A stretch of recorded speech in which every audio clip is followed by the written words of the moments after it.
Have you traveled in aeroplane? So you would have experienced different things in aeroplane. So one of the thing is, like when this aeroplane is taking a dip, when it is dipping in a particular way, it will also negotiate a turn where it is taking a dip.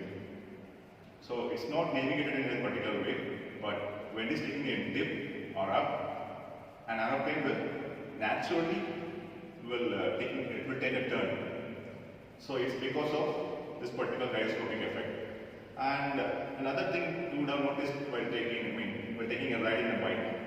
So while taking a ride in a bike, for negotiating a turn, you need not rotate the vehicle. In fact, you need not drive in a different way. All you need is just you have to tilt the vehicle. So if you just tilt the vehicle, it will negotiate the turn in the particular direction. So that is also because of gyroscopic couple. So how does those happens?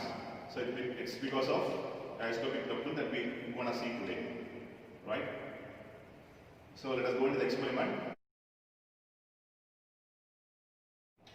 Okay, so this is the gyroscopic experiment that we want to do now.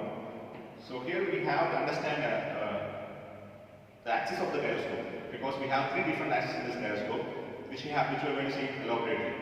Okay, so the setup is this. So here we are having a rotor which can rotate, and that's a particular setup where we can add weight. So we can add weight here.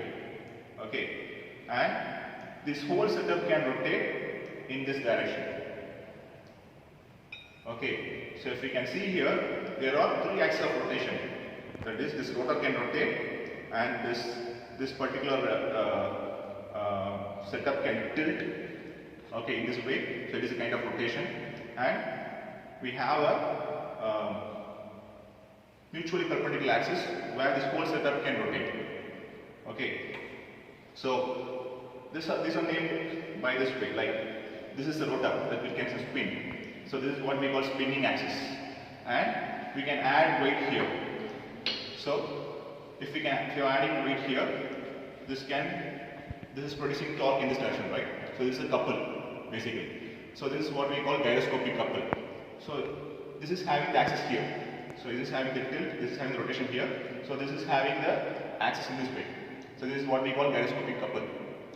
And this whole setup can rotate in this way, right? So there is an axis in this direction, which is called axis of precision.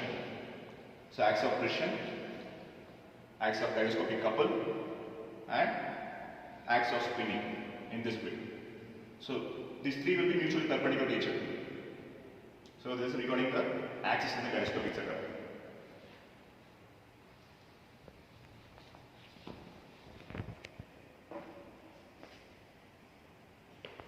Okay. Okay, let us start the experiment where we can rotate the motor. Okay, if you can see, the axis of spin is in this direction. Okay, it is rotating in clockwise direction if we see from behind. Okay, so naturally these things are having directions, so which is the vector basically. So rotor is rotating in clockwise direction if we see from behind. Okay, so now we have to point out the particular direction. So if you are rotating in this direction, then we naturally have the angular momentum in particular direction, which we can find from right hand thumb rule. Okay, so what basically right hand thumb rule is? So we have to so if something is rotating clockwise direction, so we have to curl the finger in the particular direction. Okay, then the thumb pointing direction is the direction of angular momentum. So in this particular case, it is rotating in clockwise direction, so I am going to curl the finger in this direction.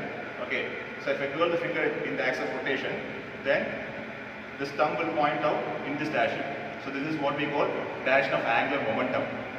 Okay, and now if I am trying to add weight to it, so if I am trying to add weight here, what will happen?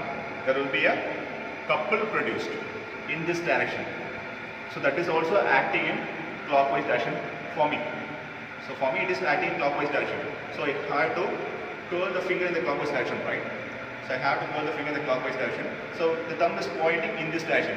This is the direction of couple. Okay, so basically if I am adding weight here, there will be two couple produced. One is the angular momentum and there will be a gyroscopic couple acting in this direction. So naturally what will happen is, while we are adding weight, this couple will try to influence this couple. Okay, so because of simultaneous acting of both, the whole body will try to shift in this direction. Okay, so with respect to axis of pressure, this whole body will try to rotate in this direction towards left. Let us try that.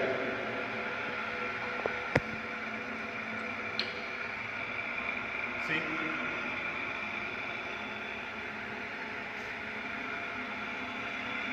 So angular momentum is acting in this direction and tilt is acting in this direction. So basically it is trying to rotate towards the left, or it is acting in anti-clockwise direction if you are seeing from axis of precision. So that's what gyroscopic couple is. So let us imagine it as a flight. So a flight will have a rotor, and if it is taking a dip, naturally it will try to negotiate a turn towards left. So that is what the gyroscopic effect is.